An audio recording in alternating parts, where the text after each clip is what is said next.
No. Oh. Okay. No, it happens to everyone. Okay, what's your last name?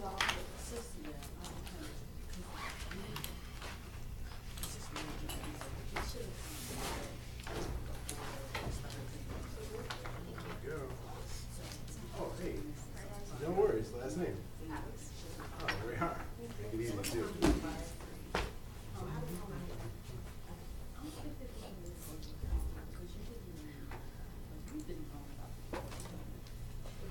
Okay, well, welcome back to class. It says it's time to get started, even though it looks like we may be still short a few people. Hopefully everyone's having a good week and trucking along, I guess. Anyone got big plans for the weekend? You're going home. Where's home? Louisville. That's exciting. Any big plan? Any big event, or just visiting family? Just visiting family. There we are. That's the way to be. Anyone else got anything exciting? I'm super excited about my plans, so I bring it up. Once a year, a bunch of friends of mine from when I was in grad school, we tailgate at Michigan State for a football game, and it's this weekend. So it'll be nice. It's supposed to be 67 degrees. Where are they playing? They are playing Wisconsin. So it'll be a big game. It'll be a great. Both ranked.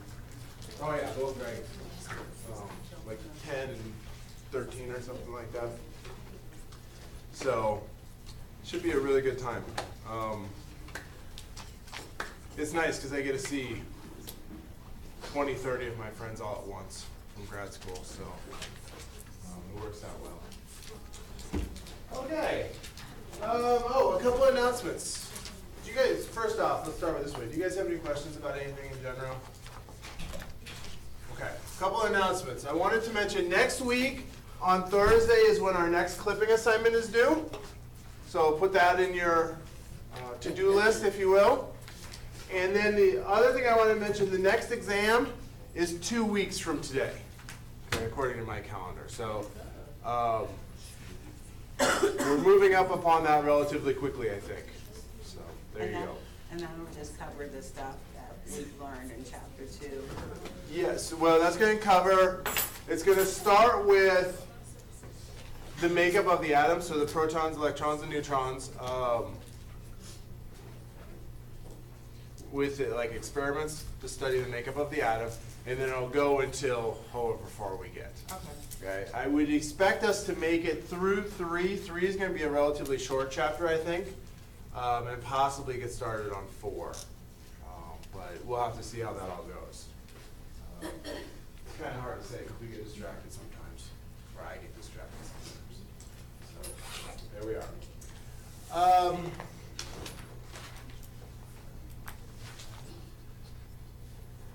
Questions? Any questions you guys right now about the exam that we just took a while ago? Yeah. You said that was pretty average, or are you pretty happy with the way? No, I think I'm happy because it was average. Okay. I was a little scared when I first scored it, but the Scantron was wrong, so that marked several things down points. So, no, I'm happy with how it was. I think overall the class did fairly well. Remember, if your score isn't quite as high as you want, you still got a lot of opportunities to bring it back up. And then also, you have the clippings assignments. You should be getting full points or relatively close to full points. The homeworks and the topic paper people generally do well on. The only time people don't do well on the topic paper is when, well, I've had someone hand in 1 page instead of the 3 to 6 that it ends up supposed to be, and they thought it would be okay. It's not. Or if they plagiarize it. That's really the only times that people have issues. So all those things should add up to bring your scores up a little bit too, but we can always do better in terms of exams and so forth. So, here we are. Overall, I think the class is doing okay for the most part. There's a few people in here, well, I shouldn't say in here because I don't think they're here, that are not doing particularly well, but I think most of the people I recognize, and when I was handing back tests and stuff, it seemed, for the most part, okay. However, if you're not doing as well as you want, because that's different for everyone, I've had people in here severely upset that they have an A minus, and then other people in here who don't care at all because they have a D. So it's kind of your personal thing. Just talk to me, and we'll look at whatever is going on. Okay. Okay.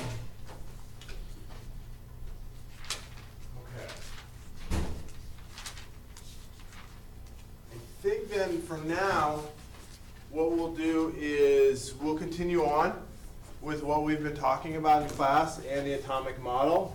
So last time, we spent a fair amount of time deriving the number of protons, electrons, and neutrons for a given element.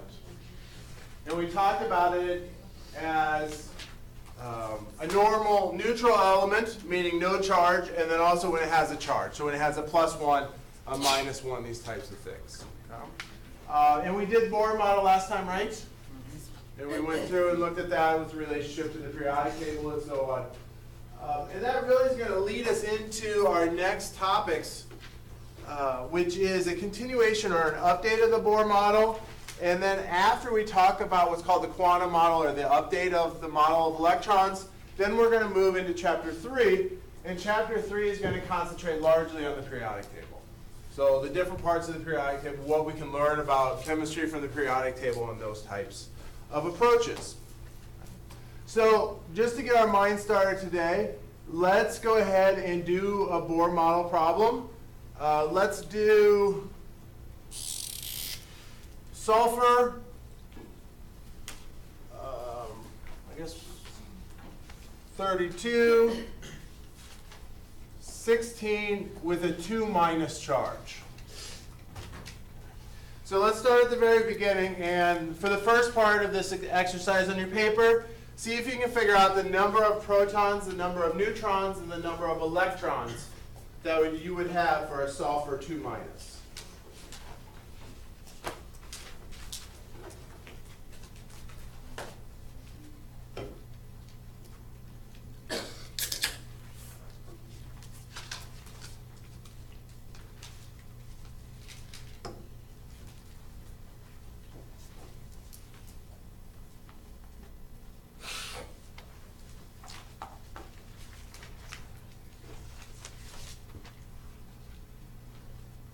Say 20 seconds or so.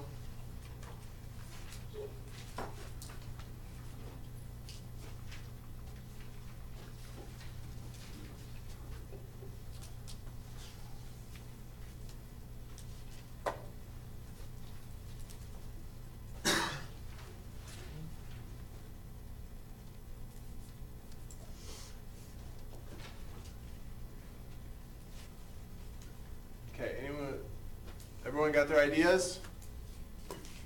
Anyone feeling really brave and want to share their answers? Okay. So how many protons do we have? 16. 16. How many neutrons do we have? 16. Okay, 16. I forgot to look. And the tricky one is the electrons. So how many electrons do we have? 18. 18. 18. This 2- means that you have 2 extra electrons. So you start with 16, then we have 2 extra, so that takes us to 18. Questions about that? You got a question? Or you're good? Okay. Okay, so now we know we have 18 electrons. Let's see if we can draw out the Bohr model for it. So on your paper, draw out what the Bohr model is going to look like for a sulfur 2-.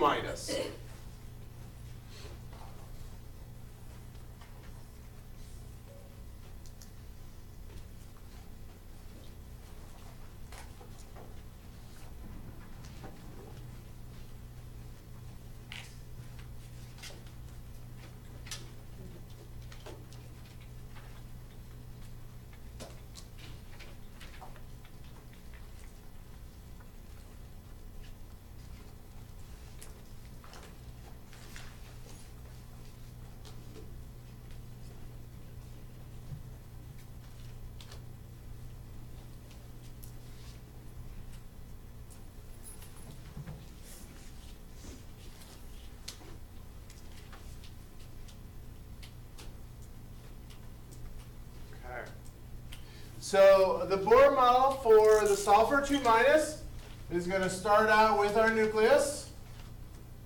And we have our first orbit. So how many electrons are we going to put in our first orbit? 2. 2. Exactly. So that doesn't place all 18 of them, obviously. So how many are we going to put in our second one? 8. 1, 2, 3, 4, 5, 6, 7, 8. So that is 10, leaving us 8 left over. And the third orbit, it can hold up to 18. So that means we're going to put 1, 2, 3, 4, 5, 6, 7, 8 in there as well.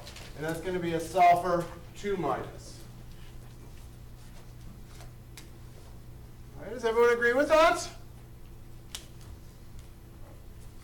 Now, the Bohr model itself actually explains a lot of chemistry at the basic level. However, it doesn't really go into the nitty-gritty and details of things. It's a model just like anything else, and it can be improved upon. So the Bohr model itself had some issues in terms of a little bit more advanced things, and even in the periodic table we see this. So when I was counting off the periodic table, when I got to the third group and it held 18 electrons, I had to jot down a row to count the 10 across. So the Bohr model doesn't explain that at all, and it doesn't really do a good job once you get past like number 20 on the periodic table, keeping track of the electrons and then what those electrons do. So chemists started thinking about this. This was 1910, something like that, when the Bohr model was derived. And then in 1920, 1921, physicists started working with the idea of uncertainty. So you guys have probably maybe heard of the uncertainty principle before. What that means is that an electron, or something like an electron, you can't know both the position, like where it is, and the speed it's going. You can't know both of them. So it complicates things, but they started working with it, and out of it they were able to update the Bohr model to a better model. And that's called the quantum model of electrons. So while the Bohr model works for most things, once you get to certain aspects of chemistry, the quantum model does a better job of it. There's a few fundamental differences between the Bohr model and the quantum model. First, when you go to the quantum model, you have to talk about probability. Like, it's probable the electron is here. And not that the electron is in the ring. It's just probable. So you don't really have set positions for the electrons to sit. You've got areas that they occupy. Now, these models here are examples of some of these areas. So this is the simplest one. It's just a simple sphere. So at any given point, the electron would be somewhere inside that sphere. And that's the simplest one. Then you can go up one level of complexity, and your shape changes. And in that one, now your electron is somewhere in one of these two lobes. So it can fly back and forth, but it won't be like in this middle region right here. It'll be somewhere inside that area. So we start seeing different positions for the electrons, and then that does a better job explaining things as we go through it. Normally in this class, we're going to be working with the Bohr model. I would say 90–95% of the time, the Bohr model is going to be enough to explain it. But there will be a few times where we'll jump into the quantum model, and I'll make sure you know when that is, so that we can use that to explain something it does a better job with. So right now, what we're going to do is we're going to talk about the quantum model and the electron placements in it. And then once we've got a grasp of that, we can then use it a little bit to talk about different properties of elements. So one thing that it does a good job explaining is, for example, chromium here. Chromium here. This chromium ends up, when you put it in compounds, to be a 4+. And chemists didn't really have a good understanding of why that is, but that's one thing that the quantum model will show us. Okay, and we can explain why that is later on once we talk about it a little bit. So some of the charge type aspects, why they do what they do, can be explained better with that quantum model. So here's a picture of these different areas that electrons can occupy. They're actually called orbitals.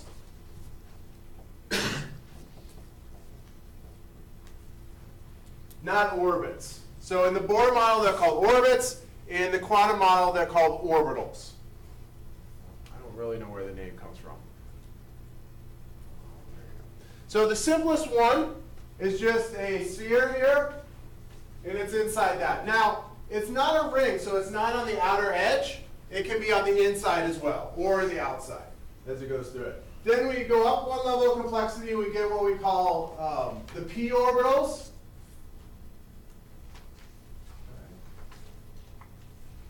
More complex, you get the d, and then you start getting these funny ones that look like this.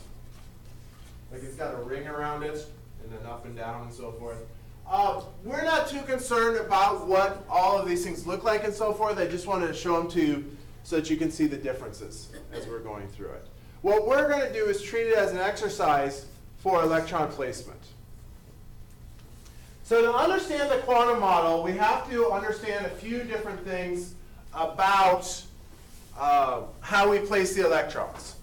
So just like the Bohr model, in the Bohr model we had 2n squared as our guide to place the electrons. Here we've got a set of rules. And we're just going to march through them until we get all of our electrons placed. So the first one is the principal quantum. That's called n.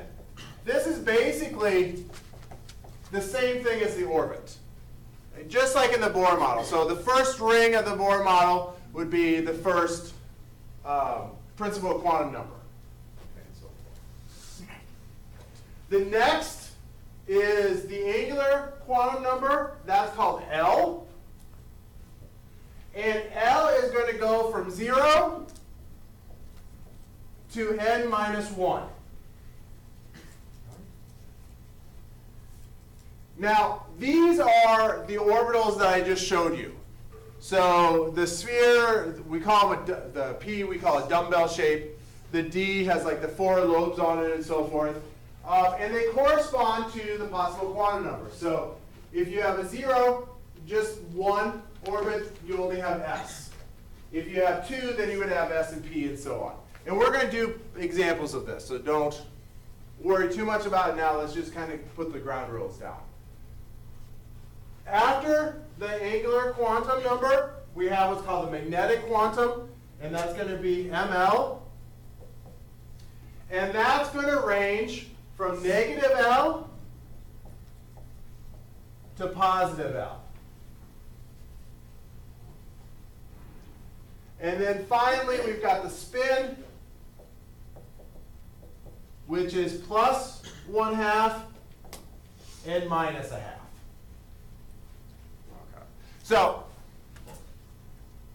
these are the rules. So if we look at something that has a principal quantum number of 2, so if n is equal to 2 for this, then L is either 0 or 1, because it goes from 0 to n minus 1, so it's 0 or 1. For L equals 0, ML is 0, okay? Because ML is negative L to L, so if it's 0, it's just 0. Okay? And then finally here, L equals to 1, which would be this component. You end up with a minus 1, a 0, and a plus 1. Now, when we're working with this, sometimes it's easier just to remember these things. Okay? So if n is equal to 1, then you only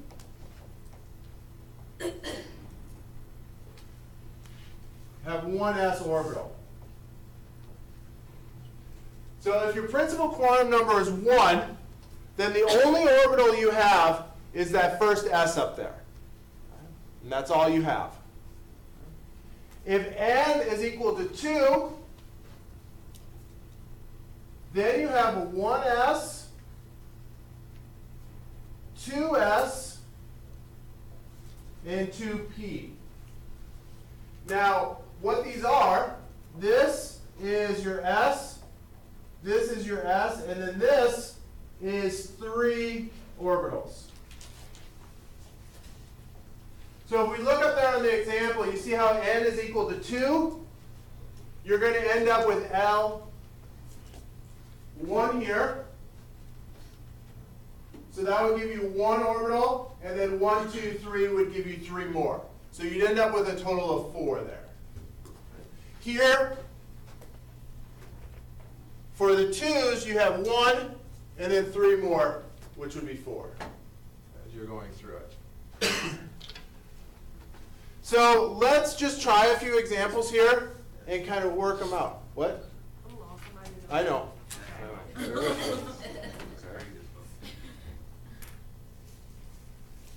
how to look at the problem though? Okay, so what we're going to do is we are going to place the electrons for sulfur 2 minus. Okay, for sulfur 2 minus. So the way that this works is probably the easiest for us to do is look at this here. In the first quantum number, you have 1s. Then in the second, you have 2s and 2p.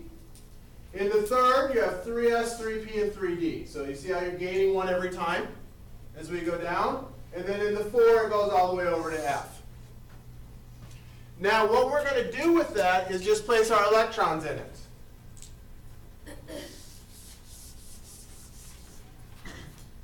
So 1s, this is s, so s holds 2 electrons.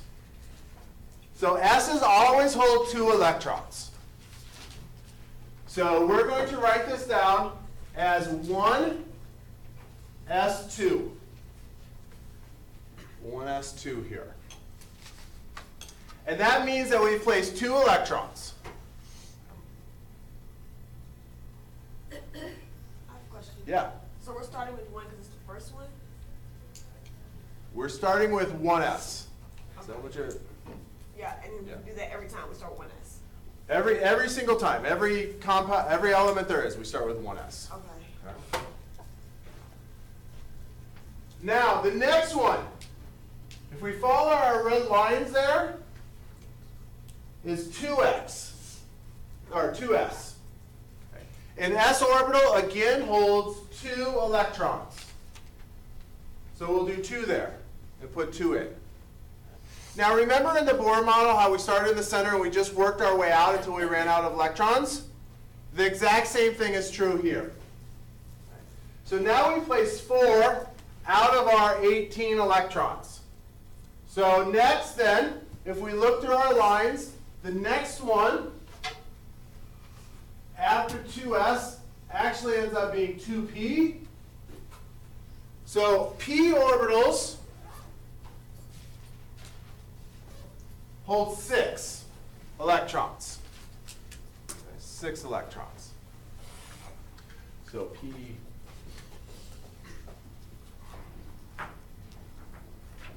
6 electrons. So that's 10 right there. So we continue on our lines. The next one is 3s. That's going to hold 2. So now we've got 10, 12. And then finally, 3s, 3p, 6. 3p, 6. Okay, so it's 2 plus 2 plus 6 is 10, plus 2 is 12, plus 6 is 18. So this would then be how we describe, I feel weird. This is how we would describe our electrons with the quantum model. So looking back at our pictures of these things, is the last electron placed going to be in a circle like this or in one of these? One of those, the p ones, the p shapes. And that does have implications in terms of the properties and so forth of it. But this is the description of the electron arrangements for the quantum model.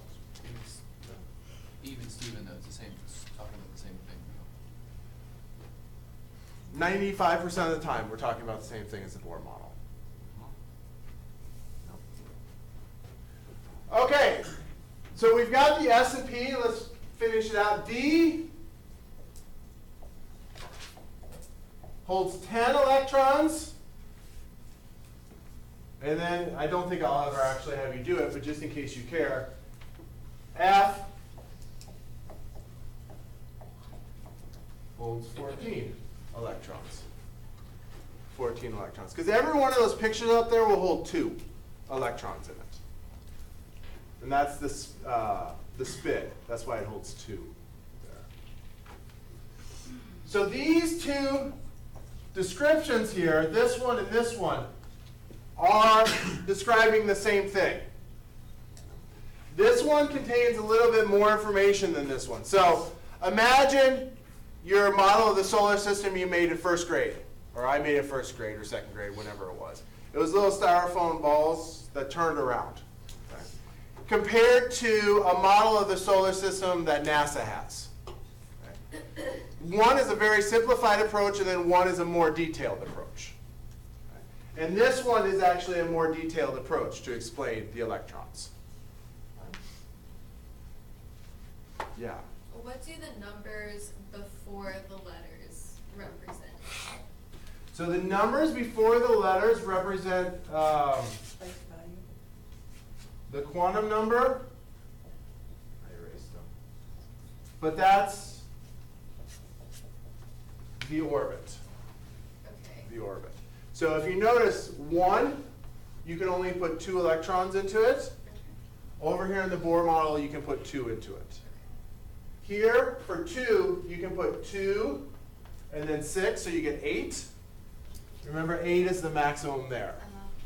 Okay. Over here, for 3, you have S, P, and D, so you can put 2, 6, and 10, Okay. and that ends up being the same as 18. You might have said this, but what was the significance of the abbreviation of each letter mean?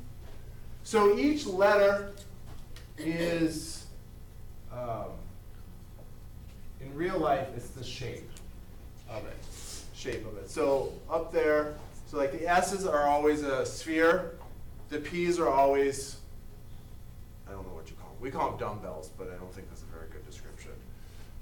And the D's are the 4 clovers, and so on. So looking at this, and going back to what I was saying before when I confused everyone, this 1 is the principal quantum number. The S is actually the shape, so that's going to be L. Then here is going to be your number of electrons, which is the other 2. So it's ML and spin.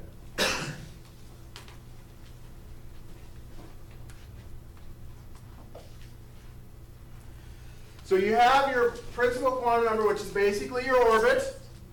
Then you've got these orbitals, which are like subshells of it, levels of it within it, and so forth, as you get closer in detail. And then finally, the number of electrons. Okay, let's try another one once. Let's do something a little bit bigger. Remember I said that the Bohr model breaks down when we get past 20? So let's do chromium. Let's do 24.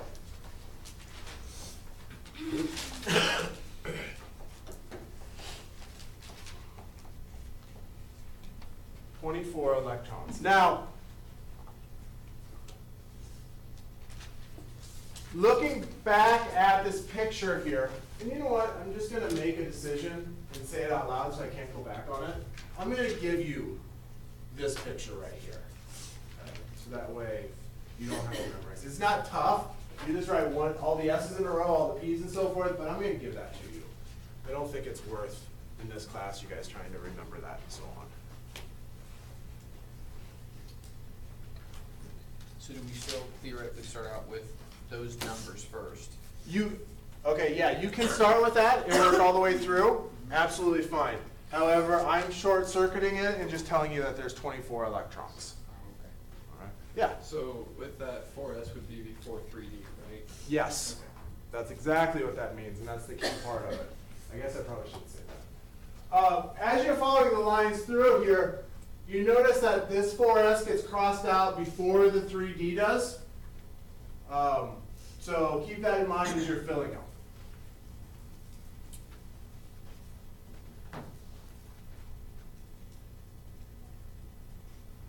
Thank you for asking that.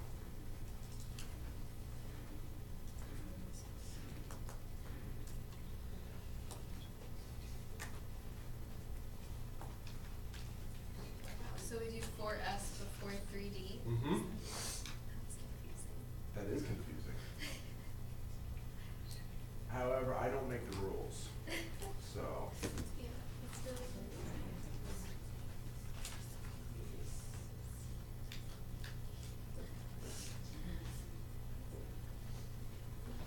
How many of the quantum you think we'll see in the test? Not a lot.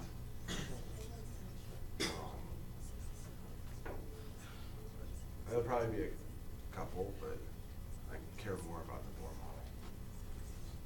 We use it a lot more. Okay, everyone got their ideas? If they're gonna put their ideas down? Kinda. Okay, go ahead, finish up.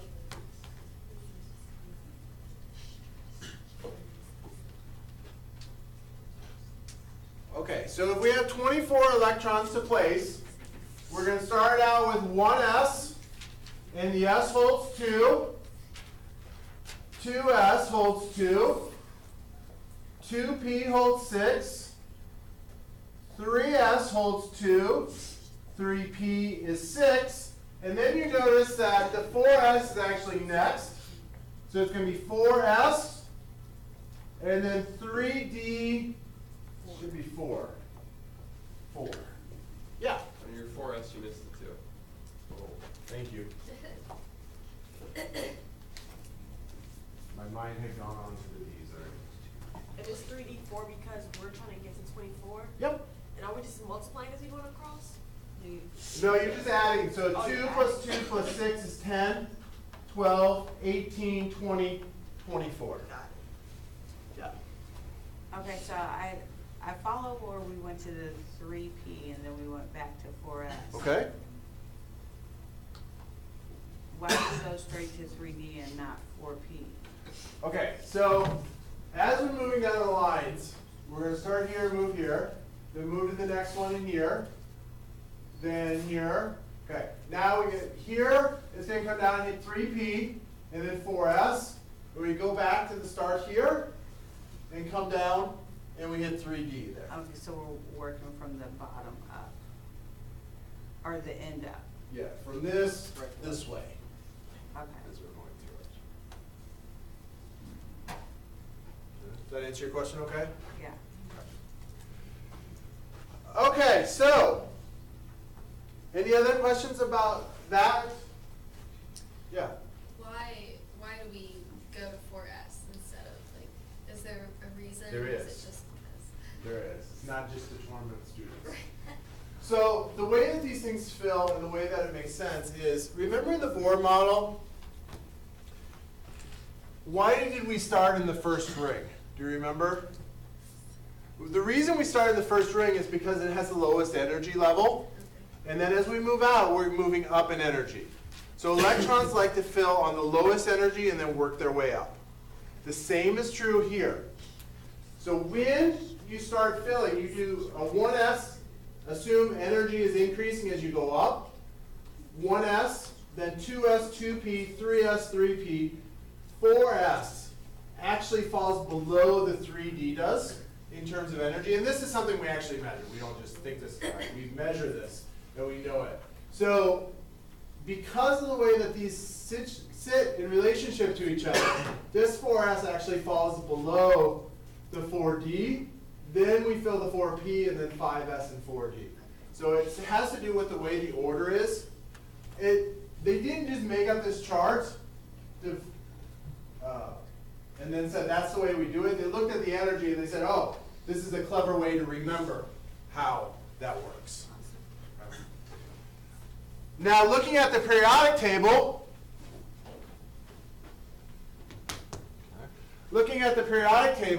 we can track the quantum model just like we can with the Bohr model. So 1s2 is here and here.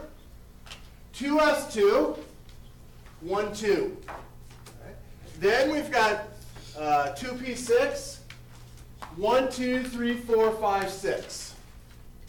Then we have 3s2, 1, 2, 3p6 is 1, 2, 3, 4, 5, 6. And then if you look after the 3p6, the next one's the 4s2 that we've been talking about. Well, if we go to 19, we're in row 4. And it's 1, 2, so the 4s2, and then these are the 3 Ds here.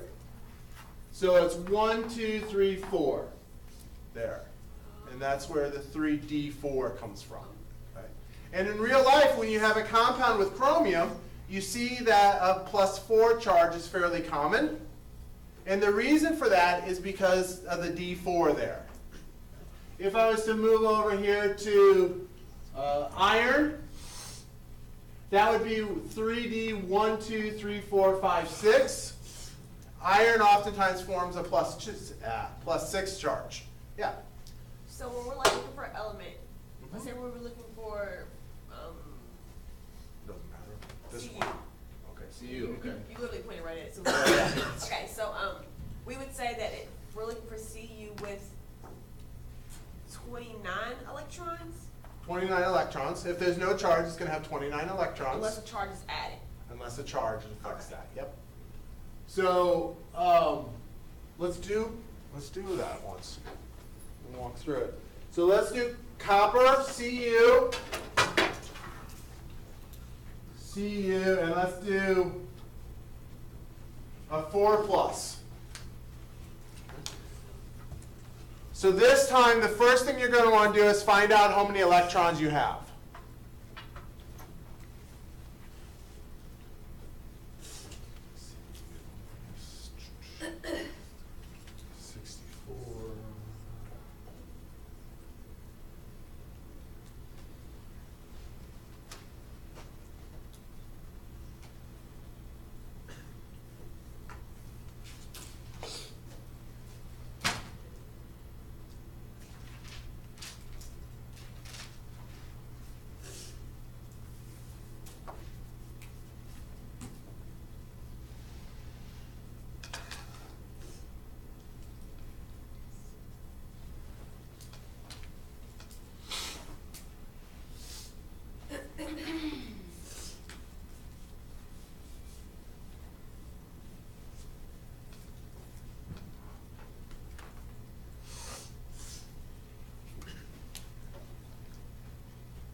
Okay, so to make sure everyone's on the right page, the number of electrons we're going to have for this should be 29 minus the 4 for the +4, so it's going to be 25 electrons.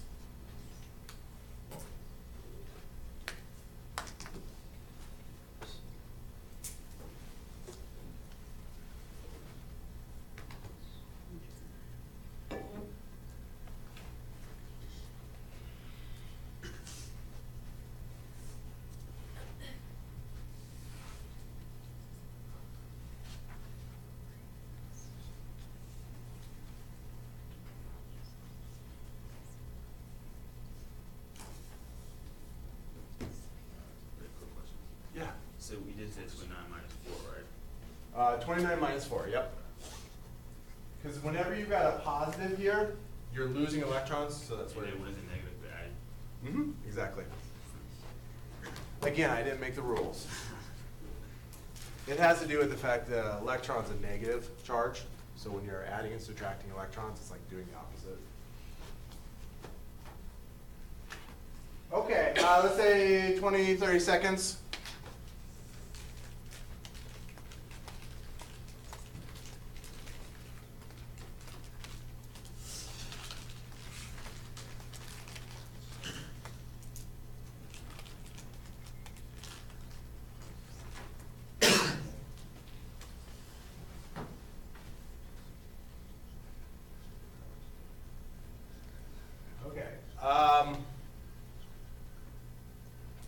Questions before I write the answer? I'm not sure what else I can do. Okay. So 25 electrons. Now, copper is up there. It is number 29. And it's in that same section as the chromium that we just did. So it's going to end up with a 3D. Okay, it's in the same little box here. So if this is the 3D, so if it's in there, you're going to end up in 3D, assuming your charge doesn't take you out. This would be a 4D, and so on, so forth. But this won't move sections. So here we go. So it's going to be 1s2, 2s2, look at that, 2p6, 3s2, 3p6, 4s2, 3d5, 5. I'm going to have to add it up. 2 plus 2 plus 6 is 10, 12, 18, 20, 25. Yep, exactly right.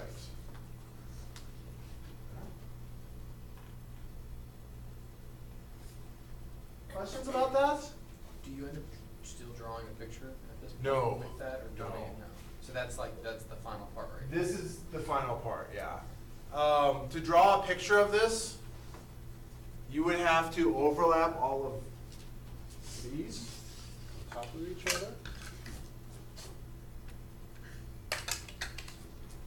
And then there'd be like more too. So it's just not really I mean, computers can do it, and they do it and stuff. They just add them together, but it's not something that we can draw ourselves.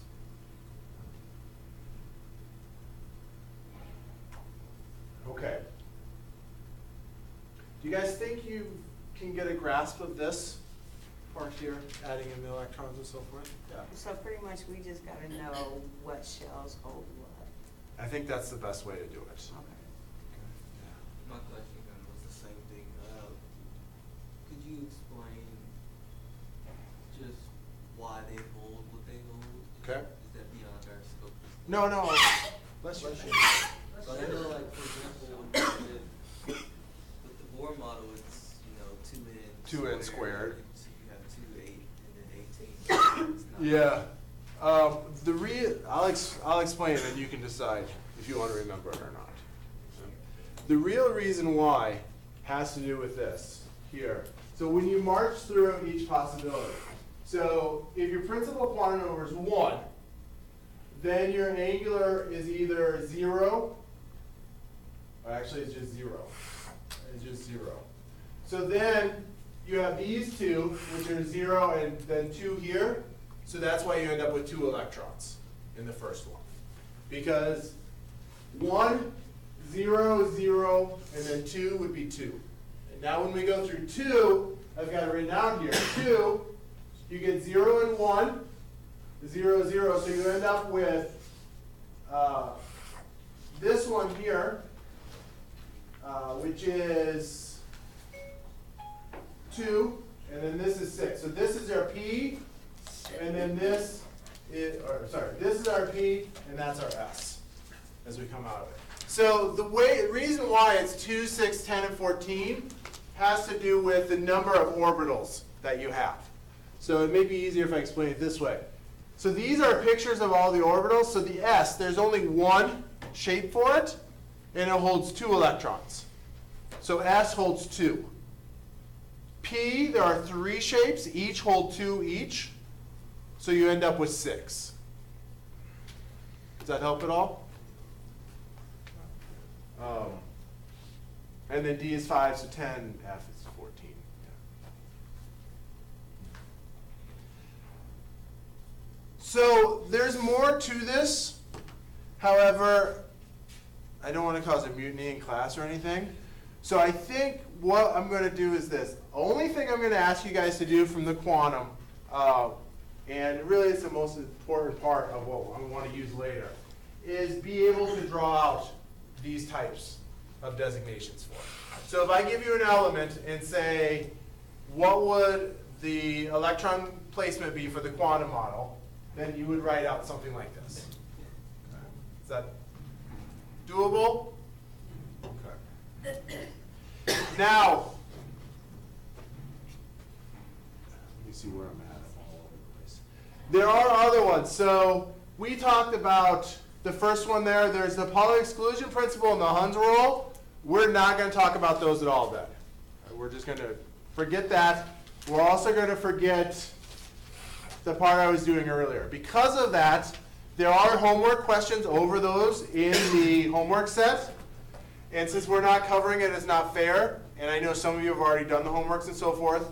So what I'm going to do is I'm just going to give everyone full credit for the Chapter 2 homework. But I'm going to leave it to you guys to practice it still, because most of the questions in that homework set will still apply. Okay? But not the ones having to do with this. Yeah? So if S holds 2, Mhm. so like in the beginning you have 1S, Yep. and then you go, very next thing you write down is 2S. Yep. So isn't that, Okay, so what that is there is an S shape associated with this orbit here. And then the 2S is the same S shape, but the next orbit out. So one of the ways it's not exactly. so P would have 6 Proper. orbits, D would have 10, Mm-hmm. and so if you were drawing, I guess theoretically trying to draw it as circular, there'd be, Okay, so if I was to draw the 1S would be this purple part here. Okay. The 2S would be this black part. Okay. The 2P, one of the 2Ps would look like this. That wasn't directly drawing, but it's okay. One of the 2Ps would look like this. And then one would be coming in and out of the board. So anything that starts with the 1 has to do with the first orbit here. Anything that has to do with 2 has to do with the second orbit in terms of spatial relationships. Okay, and then 3 would be the next set out, and you would have an S, you would have a P that goes out to the ends, and then you would also have D's in there as well. So, yeah, that's why you can do the 1S, 2S, because you're right, they're 2 S's, but you're actually describing, the first one is this part, and the second one is the bigger part. and then you're stacking stuff with inside those two at that Yeah, point. and then you're just stacking inside. So, like a 2P won't sit here because there's no P spatial arrangement there. But a 2S could sit there.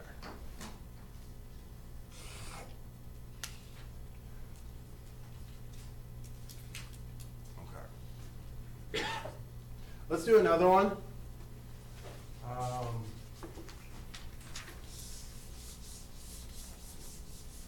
Okay, bear with me here. I have a reason for asking this, not just being mean.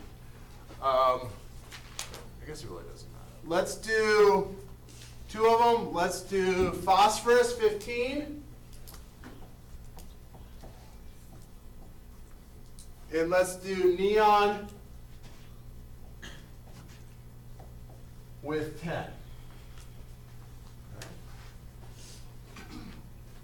So draw out the quantum electron arrangements for phosphorus with 15 electrons and neon with 10 electrons.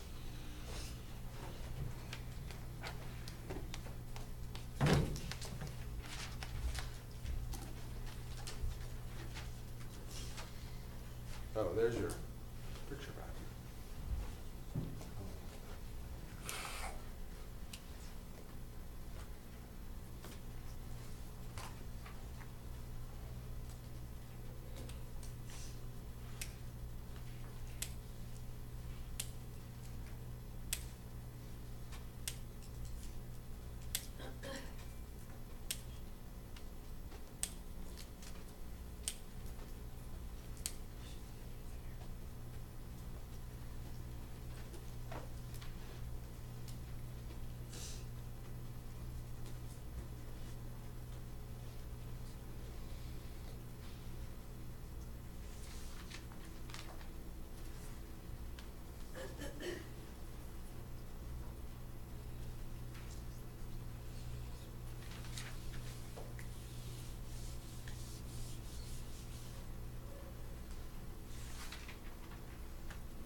30 seconds or so.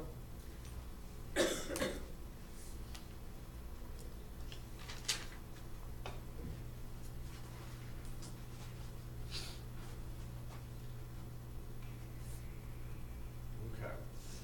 I don't think that's 30 seconds to think about. Does anyone want to share what they got for phosphorus? Okay, go ahead. I got 1s2, 2s2, 2p6, 3s2, 3p3. Okay. That looks great. Everyone agree with that? Okay. And anyone else want the neon one? So yeah, I got 1s2, That's two. 2s2, Okay. and 2p6. Perfect. Okay, so these are the arrangements for, I generally won't ask for really big ones as we're going through it, like down because just the number of them. But I want to show you guys something in terms of writing them out. So this is called the noble gas notation. And if you look at the phosphorus and the neon one, you'll notice that 1s2, 2s2, 2p6 is the same as this section here in it. So that's the same for both neon and phosphorus. So to abbreviate this and make it a little easier, what chemists can do is they write down neon in brackets. And that means that we're using the neons arrangement here, and then you just add on what's after it. As you go through it there. So by putting this Ne in brackets, you're basically saying that's the same thing as 1s2, 2s2, 2p6. And it's a shorthand. Now you wouldn't want to do this for smaller elements like what we're doing here as examples and so forth. But later on, if you get to the bigger ones, like lead, number 82, you wouldn't want to draw out everything to get to that, and then in the end. Yeah? Do you mean to put 2p3 there, or is that supposed to be a 3? 3p3. Thank you for keeping me honest. Yeah, 3p3. So when we get to the later ones, oftentimes you'll see this notation here. I Yeah. can't see what you wrote on the bottom. Okay, so it's Ne, Mhm. 2s2, Okay. 3p3. Now, why'd you put the, 3s2, 3p3. Okay, what? why is it written like that? So the reason it's like this is because the Ne part is the same as the phosphorus, same as that section in the phosphorus. Okay. So you can write the phosphorus using the Ne, Okay. and just kind of a shorthand. Now, I don't care if you do it or not. If you want to draw it all out, then by all means, please feel free to do so. Especially when you're learning, I think it's useful to draw it all out every time.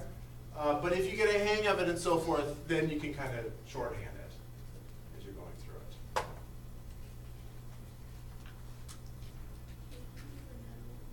Sure. Let's do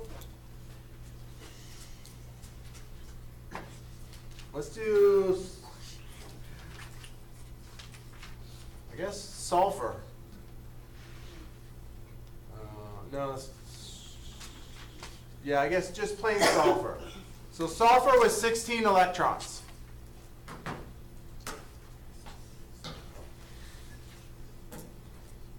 Sulfur with 16 electrons, draw it out using the noble gas notation.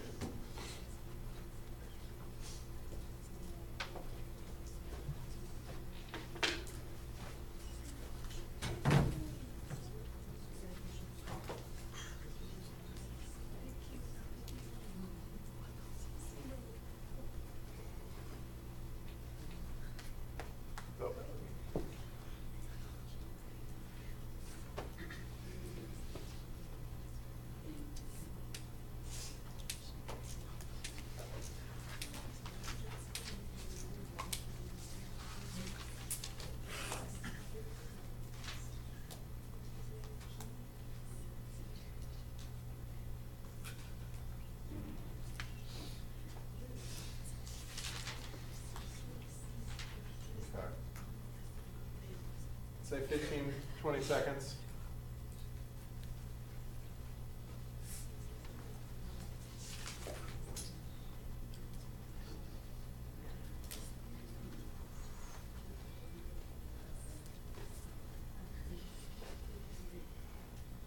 Okay, questions before I work through it? Are you guys feeling fairly comfortable with it?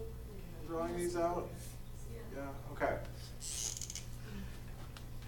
Okay, so sulfur then is going to be, I'll do the full one first and then we'll find the abbreviation. So 1s2, 2s2, 2p6, 3s2, 3p4. Yeah, 3p4.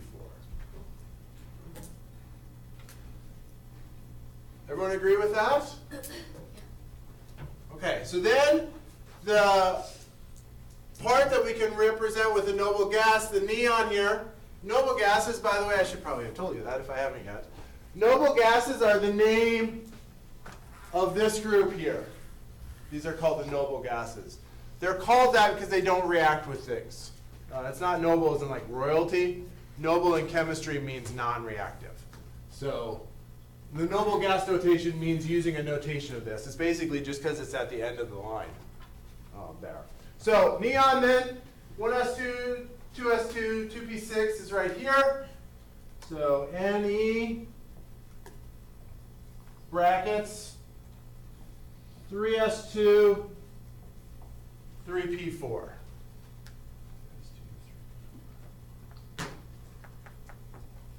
that was like equal 16 or something? Yep, that equals 16. Like how? Okay, there's a couple different ways you can do it. I mean, if you write it out like this, you can add them up. But here, neon, if you look to the board, neon's number 10. So that's going to have 10 electrons with it. Then 2 more here. Oh. And then 4 would give you 16. And is it always NER? Can it be something else besides NE?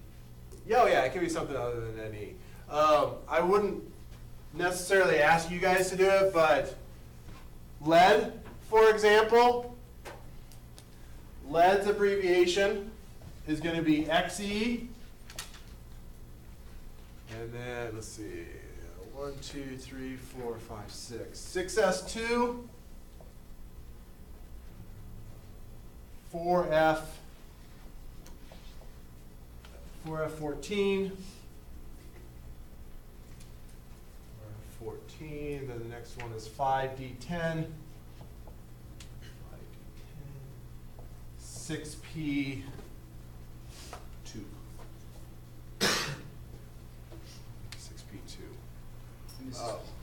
This is lead in your noble gas notation. So we have 2, 16, 26, 28. So 54 plus 28. 54 plus 28 is 82, which is lead there. And what did you say that notation is called? Oh, the notation is called the noble gas notation because we always use noble gases in the bracket there when we're doing it. Yeah. How do you know which noble gas It really doesn't matter. You can use any of them and build up from there, but generally we use the ones that are directly above it. So lead, for example, is in this row. It's right here. So we would use the one in the row above. So if I wanted to write germanium, I would use argon. And then go forward from there. So that's what we use. Neon? Neon. Yep, for these. Yep, exactly right. Yeah? So it's always the one that's in column 18? Yes. Okay. Yes. That's all. Yes. And column 18 is called the noble gases. The noble We haven't officially done that slide yet, but it will come up in the next chapter. Okay. So, the noble gases. There was one other thing I was going to say.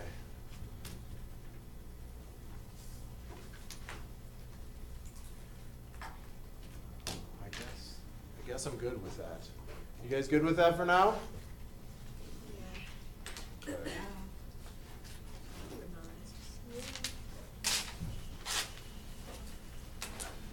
So, finishing up chapter 2 then, this is the very last slide in the sequence.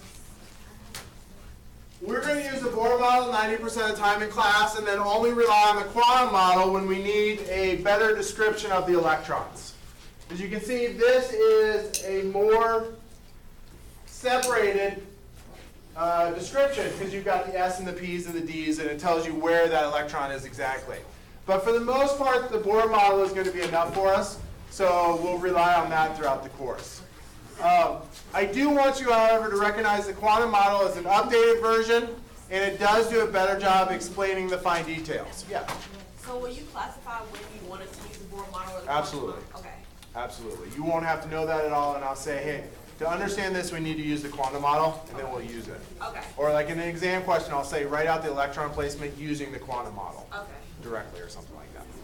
And Okay. that's how it would be worded, like in that sense. That's exactly the type of question it would be. Okay, that's it.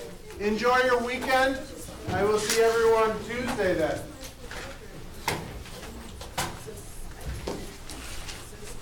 So we all got credit for step.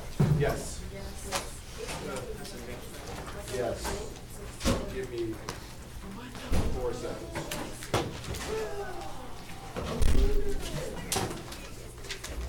Okay, what's your last?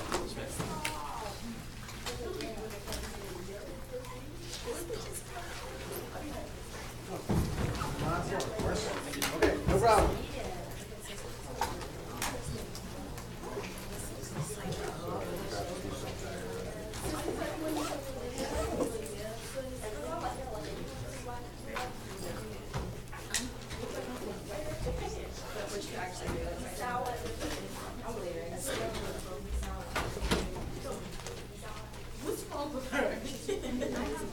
Of course.